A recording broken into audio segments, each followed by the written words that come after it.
Bismillahirrahmanirrahim. Ada sebagian cerita mengisahkan tentang tinggi Nabi Ilyas setinggi 150 meter. Berarti 5 kali lebih tinggi dari Nabi Adam alaihissalam. Nabi Ilyas alaihissalam termasuk salah satu nabi yang tidak banyak disebutkan kisahnya dalam Al-Quran dan hadis.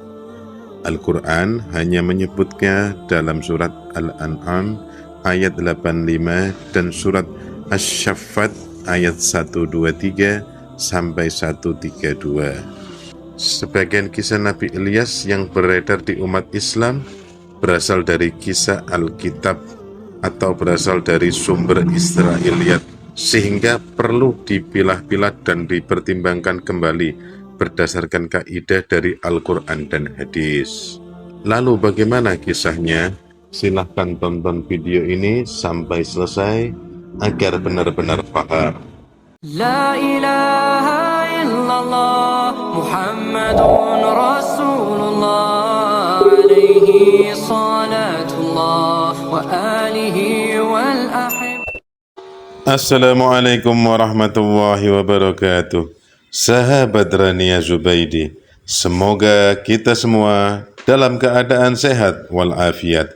Amin ya rabbal alamin. Nabi Ilyas adalah salah satu nabi dan rasul yang diutus oleh Allah Subhanahu wa taala kepada kaum Bani Israel dan Finisia yang menyimpang dari ajaran tauhid dan menyembah berhala yang bernama Baal.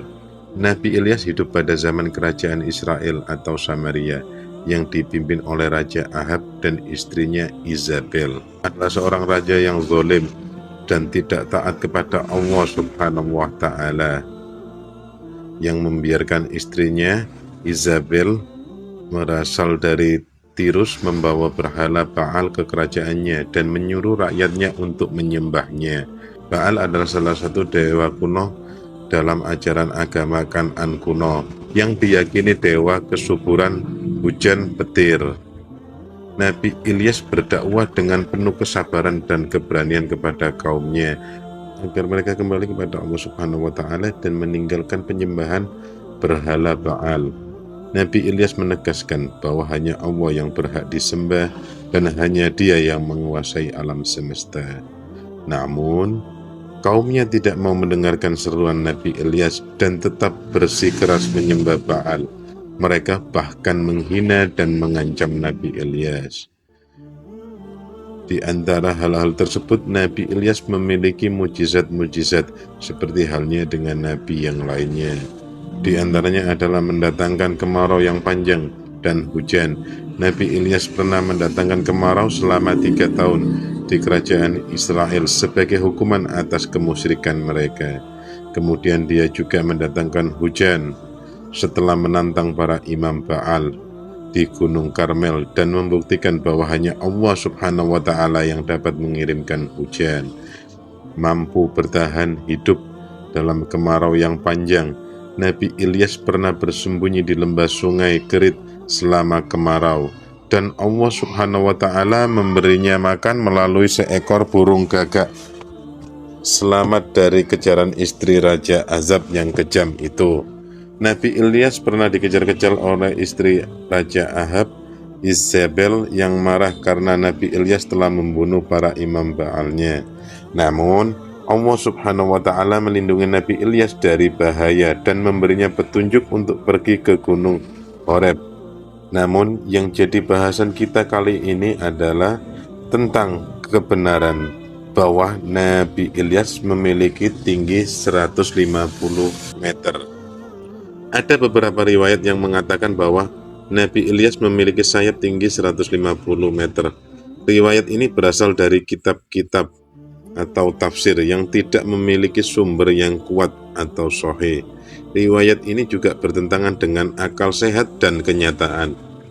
Yang pertama, tidak ada dalil atau bukti dari Al-Quran ataupun hadis sahih yang menyebutkan bahwa Nabi Ilyas memiliki sayap dan tingginya 150 meter. Nabi Ilyas disebutkan dalam Al-Quran sebanyak 3 kali. Namun tidak ada ayat yang menyebutkan tentang sayap ataupun tingginya Nabi Ilyas.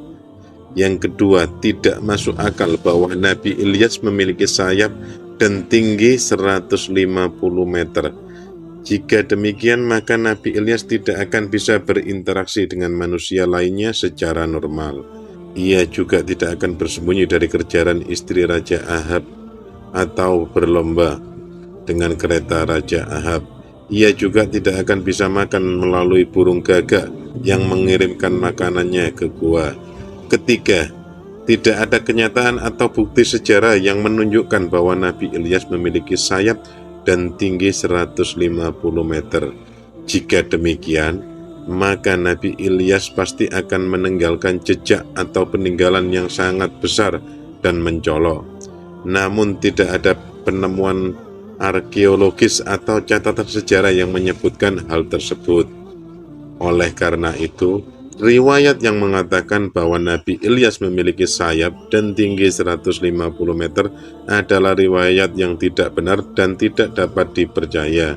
Riwayat ini mungkin berasal dari hayalan atau dongeng yang dibuat-buat oleh orang yang tidak bertanggung jawab.